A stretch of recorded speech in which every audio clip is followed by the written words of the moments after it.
day, good day. Good day sa lahat. Welcome to my channel, Apollo Manlawi. Andito na naman tayo dahil may mga issues tayong nakikita na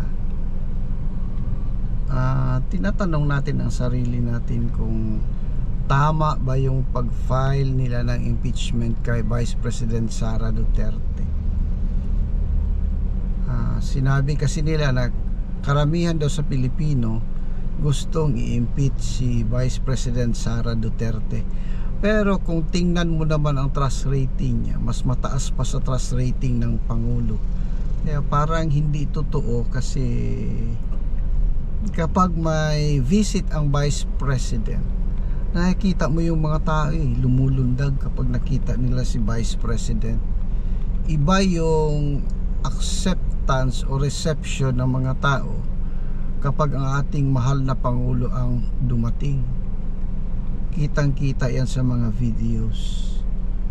Ngayon, gusto nating tingnan, gusto nating alamin. Hindi naman tayo attorney, hindi naman natin area yung mga topics na yan, pero gusto lang rin nating alamin.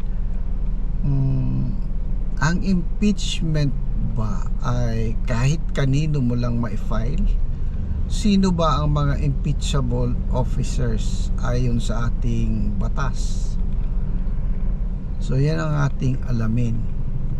Tapos tingnan natin yung na-file na impeachment kay VP Sara, kung sa tamang pag-iisip lang, kung naayon lang sa batas, dapat bang makatalab yun sa kanya o dapat bang magkaroon ng epekto sa kanya.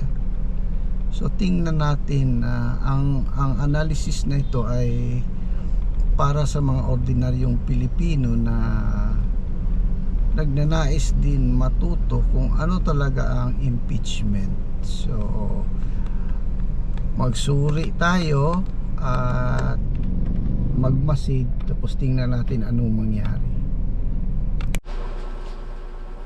Okay, ano ba yung mga impeachable officials sa Pilipinas? According to Article 6, Section 2 of the 1987 Constitution, ito ang mga sumusunod: President of the Philippines, Vice President of the Philippines, Justices of Supreme Court, members of the Constitutional Commissions katulad ng Civil Service Commission, Commission on Election, Commission on Audit, at ang panghuli, Ombudsman. Bakit sila? Because they hold positions of great public trust, are appointed or elected nationally. They cannot also be removed by ordinary administrative processes, have fixed terms or tenure protected by the Constitution. So, pwede bang i-impeach ang President sa kanyang mga offenses as Secretary of Education? Yan ang isa sa mga pinag-usapan doon. So, tiningnan natin sa co-pilot. Under the 1987 Philippine Constitution daw, the Vice President is impeachable official. This means any wrongdoing committed as Vice President or as a Cabinet Secretary can be used as ground for impeachment. So, pwede pala yun. Her cabinet role does not protect her or change her impeachment status. So tingnan natin yung mga na-approve na impeachment complaints. Ang third complaint ay, ang nag-file nito ay priest, nuns, lawyers, endorsed by Representative Leila de Lima. So nakikita natin yung Catholic Church. Ewan ko anong natutulong nila sa gobyerno Wala yata akong narinig na naitulong nila kundi itong impeachment. Ang hirap isipin, pero tingnan natin ano ang sa fourth complaint naman.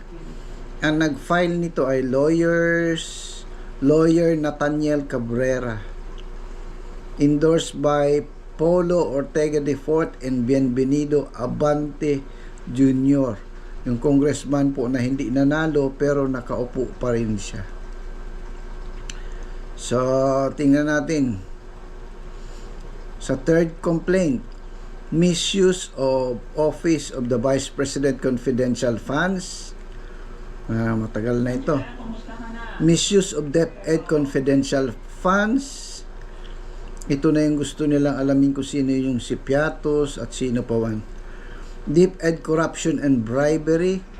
Yung si Mercado ang kanilang witness dito. Death threats versus President and others. Ito nga sabi ng mga hindi daw yun, basta hindi daw. Unexplained wealth, SALN violations, sedition, insurrection, and political destabilization. Sa fourth complaint naman, nakafocus sa kayang SALN pati kayamanan ng Vice President.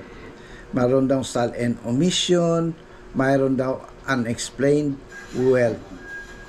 So magandang laban ito para kay Vice President Sara Duterte. Siguro ang kanyang team nag-prepare na rin kung paano sagutin ang mga ito.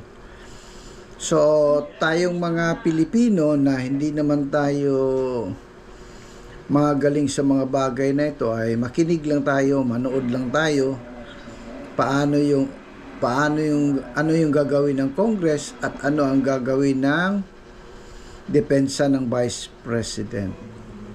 May mga post na tayo nakikita na sinasabi ni Senator Hontiveros na ang impeachment daw ay kagustuhan ng taong bayan, which honestly sa tingin ko hindi. Kasi karamihan ng tao, karamihan ng mga Pilipino ay gusto nila si Sara Duterte. Tayo naman, wala naman tayong sinasabing pinapanigan. Tinitingnan lang natin yung issues at magmasid lang tayo. So ano man ang inyong opinion, sa inyo yan. So anuhin na lang natin, hintayin natin yung time na lalabas na para magdepensa ang team ng Vice President. So hanggang dito ang ating vlog. Maraming salamat sa inyong panunood.